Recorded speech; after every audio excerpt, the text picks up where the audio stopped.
Hello అండి, అందరికీ నమస్తే. ఈరోజు రెసిపీ వచ్చేసి హెల్దీ జ్యూస్ అండి, క్యారెట్ జ్యూస్.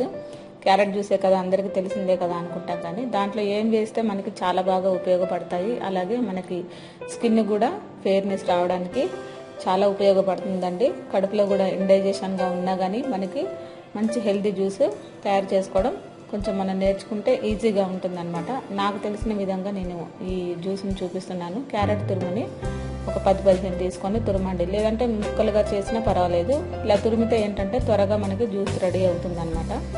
మీరు మిక్సీ జార్లో జ్యూస్ చేసుకుని మిక్సీ జార్లో ఈ తురిమిన ఈ క్యారెట్లన్నీ కూడా వేసేసుకోండి. ఒక 10-15 ఉంటే మనకి ఒక 4-5 గ్లాసులో జ్యూస్ అవుతుందండి.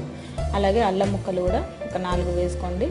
కొద్దిగా వాటర్ వేసి ముందుగా మిక్సీ వేసుకోండి. సింపుల్ అండి, చాలా ఈజీ.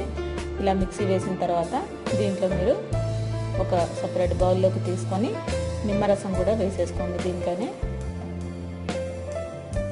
నిమ్మరసం వేసిన తర్వాత మీరు పసుపు కూడా ఒక చిటికెడు వేసుకోండి. ఎక్కువ అవసరం లేదండి, కొంచెం కొద్దిగా వేసుకుంటే సరిపోతుంది.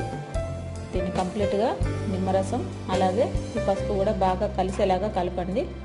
దీంట్లో షుగర్ కానీ తేనె కానీ ఏమీ వేయని అవసరం లేదండి, ఎందుకంటే మనం తయారు చేస్తుంది హెల్దీ జ్యూస్ ఇది. ఒకవేళ మనకి షుగర్ అవి వేస్తే మళ్ళీ కొంచెం ఇబ్బందిగా ఉంటుంది. కాబట్టి నేనైతే ఒకవేళ మీరు కావాలంటే కొంచెం తేనె వేసుకోవచ్చు. దానికంటే ఇలా తయారు చేసుకొని తాగితేనే చాలా మంచిది. స్కిన్ కూడా చాలా ఫెయిర్నెస్ అనేది వస్తుందండి. డైలీ మీరు ఒకసారి ఈ విధంగా ట్రై చేసి చూడండి.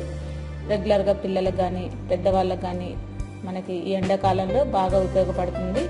మనకి ఎండకు కూడా నీరసం రాకుండా ఉంటుంది. మీరు ఒకసారి ఈ విధంగా క్యారెట్ జ్యూస్ని రెడీ చేసుకొని మీరు ట్రై చేసి చూడండి, చాలా బాగుంటుంది. హెల్త్ కూడా మంచిది. ఓకేనా ఫ్రెండ్స్, మీ అందరికీ నా వీడియో నచ్చే ఉంటుంది అనుకుంటున్నాను. నా వీడియో మీకు నచ్చినట్లయితే లైక్ చేయండి, షేర్ చేయండి, సబ్స్క్రైబ్